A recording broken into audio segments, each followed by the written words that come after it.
जम्मू के सीमावर्ती इलाके आरएसपुरा की बासमती पूरी दुनिया में मशहूर है।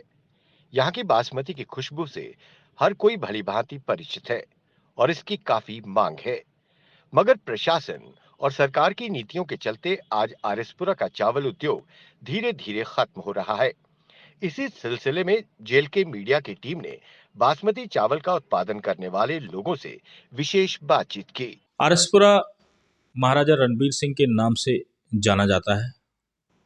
एक और वजह से आरएसपुरा जो है वो मशहूर है, वो है अपनी राइस इंडस्ट्री के लिए। यहाँ की राइस इंडस्ट्री जो है पूरी दुनिया में मशहूर है। बासमती चावल यहाँ का मशहूर है, लेकिन ये राइस इंडस्ट्री जो है धीरे धीरे अब ख़त्म हो रही है।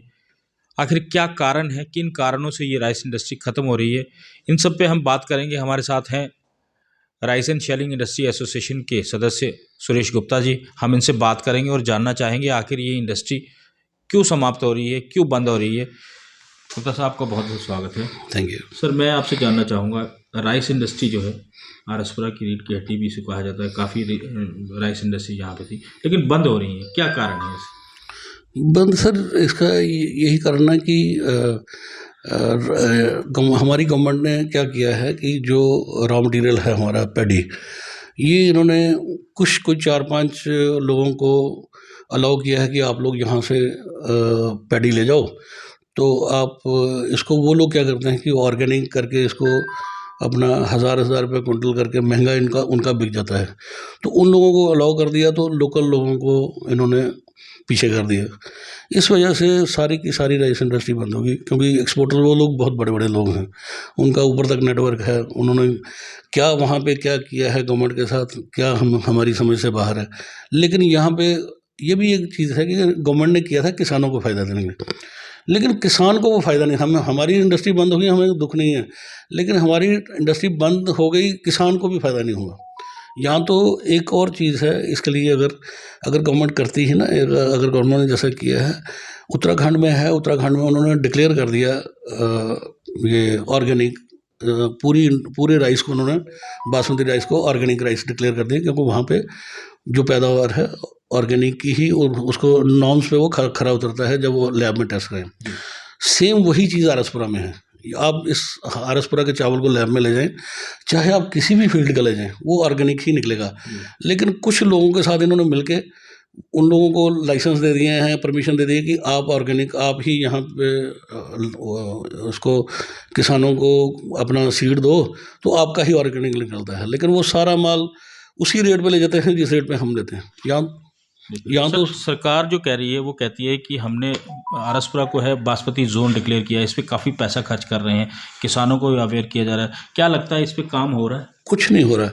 मैंने आपको बोला ना कि ऑलरेडी क्योंकि हम इतने सालों से, हमारे पिताजी भी इसी फील्ड में थे, हमने शुरू जब 92 में यहाँ से चावल एक्सपोर्ट का खुल गया कि जम्मू से चावल बाहर जा सकता है, तो हमने बहुत मेहनत की यहाँ पे। हम इस चावल को हमने दुनिया के हर कोने में पहुँचाया।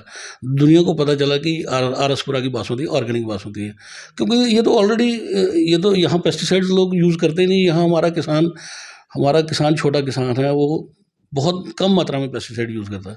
ये ऑलरेडी ऑर्गेनिक है, तो 4-5 एक्सपोर्टर्स को परमिशन दे दी कि आप ले जाओ, अपना ठप्पा लगाओ, ऑर्गेनिक बनाओ, बेचो, बाकी लोकल इंडस्ट्री फिर होगी।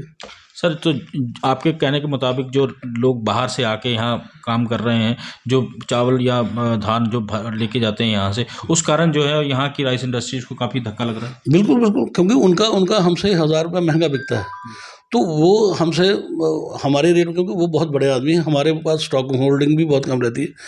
यहाँ तो हम ये कहते हैं, या तो आप डिक्लेयर कर दो कि जम्मू की बासमती ऑर्गेनिक है, कोई भी ऑर्गेनिक का लैब में जाएं, टेस्ट कराएं, अपना सर्टिफिकेट दे दें। हम लोग, हमने राइस मिलें यहाँ लगा रखी हैं, हमें भी ये होना चाहिए कि हम ऑर्गेनिक का बिल काट के दे सकें। लेकिन उन्होंने 4-5 बंदों को दिया है लाइसेंस इसका, वही लोग लेके जा रहे हैं, वही इसका बनाते हैं।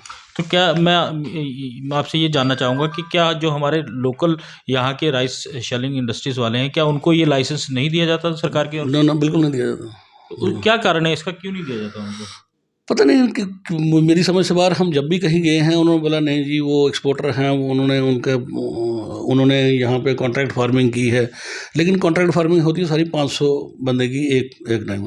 तो यहाँ 500 नहीं, यहाँ 5 लाख किसान हैं, अब 500 बंदे की वो लेके लाइसेंस लेके 5 बंदे 500 1000 बंदों का बना के एक ग्रुप बना के उन्होंने एक बनाया है। वहाँ पे इनके ही बंदे, इन्होंने पता नहीं क्या नेक्सस है इनका, वहाँ पे ये बोलते हैं जी ऑडिट के लिए आते हैं। वो 500 किसान का आप नाम लिखते हैं और 5 लाख बोरी ले जाते हैं, तो वो किस तरह जस्टिफिकेशन है कि आप ही उसको ऑर्गेनिक करके बेच सकते हैं? क्योंकि हम तो ये हमने मेहनत की है कि पूरी दुनिया को ये पता चला है कि यहाँ का जम्मू का चावल जो है ऑर्गेनिक है। मेहनत हमने की है, पैसा पैसा नोट वो छाप रहे हैं। मैं आपसे एक और बात जानना चाहूँगा कि आरसपुरा में काफ़ी इंडस्ट्री थी पहले, कितनी इंडस्ट्री पहले थी और अब कितनी इसमें जो है अब रह गई है इंडस्ट्री? इंडस्ट्री डिस्ट्रिक्ट इंडस्ट्रीज के ऑफिस में आप देखिए 200 प्लस रजिस्टर्ड यूनिट्स थे यहाँ राइस मिल के, और आज वर्किंग में सारे 15 यूनिट रह गए, सिर्फ इसी कारण, क्योंकि सारी इंडस्ट्री फेल हो गई इन लोगों के कारण। मैं आज भी ये कहता हूँ कि आज भी वो चीज़ हो जाए कि आप उत्तराखंड की तरह इसको भी डिक्लेयर कर दें, हमारे जम्मू को भी डिक्लेयर कर दें। किसान को फ़ायदा, हम उसको बेचेंगे, किसान को हम फ़ायदा देंगे कि भाई ये ऑर्गेनिक राइस है, हम उनका महंगा बेचेंगे। 4-5 बंदों को जब एक मोनोपोली होगी, वो हमारे रेट पे यहाँ पे परचेज़ कर रहे हैं किसानों से और आगे महंगा बेच रहे हैं, किसान को भी कोई फ़ायदा नहीं, इंडस्ट्री भी तबाह होगी, तो बाहर के लोग फ़ायदा लेंगे। सर मैं एक बात और आपसे जानना चाहूँगा, क्या इस लेवल पे सरकार से कभी आपकी बात नहीं हुई, इस लेवल पे सरकार से कि हमारे को लाइसेंस दिए जाएं, इस पे कोई भी बात नहीं हुई? नहीं, इस तरह सरकार का यहाँ से ये समझिए कि हम जब भी कहीं गए हैं, हमें उन्होंने समझ लीजिए कि हमें उन्होंने कुछ भी इसमें उसका गाइड नहीं किया। उन्होंने हमें बोला कि नहीं, आप लोग ये एक्सपोर्टर ये हैं, इनका ये कॉन्ट्रैक्ट फार्मिंग करते हैं, लोगों के पास जाते हैं, उनका इन्होंने कुछ बनाया हुआ है और अपीडा से उन्होंने परमिशन ली है, तो उस वजह से हम जब जाते हैं हमारा एक्सेप्ट ही नहीं होता वहाँ पे, ना एप्लीकेशन ना कुछ। सर मैं आखिरी सवाल कि अगर इस इंडस्ट्री को बचाना है तो क्या मांग है सरकार की एसोसिएशन से तरफ से, आप क्या कहेंगे कि सरकार को करना चाहिए, क्या स्टेप्स उठाने चाहिए? एक तो हमें तो कोई इंसेंटिव भी नहीं है क्योंकि हमारे पुराने यूनिट्स हैं। अब तो गवर्नमेंट ने अब तो बहुत अच्छा किया है, नए यूनिट्स को इंसेंटिव्स भी हैं। चलो हम भी एक बड़े एक्सपोर्ट यूनिट्स लगाते, अब हमें अगर पता होता कि हमारी जो है पैडी जो बाहर नहीं जाएगी, तो हमारे लोग भी लगाते हैं। हमारे बड़े बड़े यूनिट्स थे यहाँ सर्वेश्वर ओवरसीज, ये लोग बिल्कुल मतलब आज की डेट में मतलब बिल्कुल समझ लीजिए बंद होने वाले हैं यूनिट्स। और हमारे आरएसपुर में बहुत अच्छे अच्छे यूनिट्स थे, डबल जेड वालों का बहुत अच्छा यूनिट था। सरकार की तरफ से हमें कोई हेल्प नहीं है, लेकिन जब पैडी इन्होंने बाहर भेज दी तो सारे के सारे यूनिट्स बंद हो गए, मतलब तकरीबन उनका काम ख़त्म हो गया।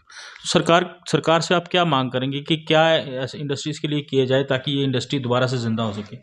मैंने सर ये कहा ना कि पहले है कि जो इनको पैडी का सिस्टम बाहर के लोगों को बोला ना, वो बंद होना चाहिए। बाहर के लोग पैडी नहीं लें, क्योंकि बहुत बड़े बड़े लोग हैं यहाँ पैसा फेंकते हैं, स्टॉक होल्डिंग उनके पास है, वो ले जाते हैं। हमारे छोटे छोटे यूनिट्स हैं, हमारे 1-1 टन के 2-2 टन के यूनिट्स हैं, उनके 10-10 20-20 टन के यूनिट्स हैं। तो एक तो वो एक रीज़न है, चलो वो अलग है। लेकिन जो पैडी बाहर जा रही है ना, तो जब आप देख लीजिए किसी भी फैक्ट्री का रॉ मटेरियल ही बाहर चला जाएगा तो फैक्ट्री वाला चने तो बनाएगा नहीं राइस मिल में, तो इसलिए वो फैक्ट्री वो काम ही ख़त्म हो गया, वो इंडस्ट्री ही ख़त्म हो गई। आपके कहने के मुताबिक कि ये जो पैडी बाहर जा रही है इसके ऊपर रोक लगनी जरूरी है। बिल्कुल पैडी पे रोक लगनी चाहिए।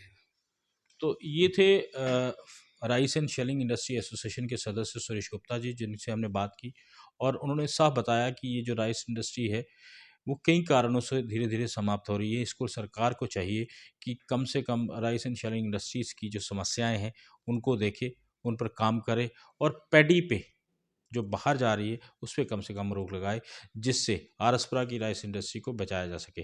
मैं कैमरामैन नरेश के साथ दलजीत सिंह, आरसपुरा से। For more updates, do subscribe our YouTube channel and don't forget to hit the bell notification icon. And if you are watching this video on Facebook, do follow our Facebook page.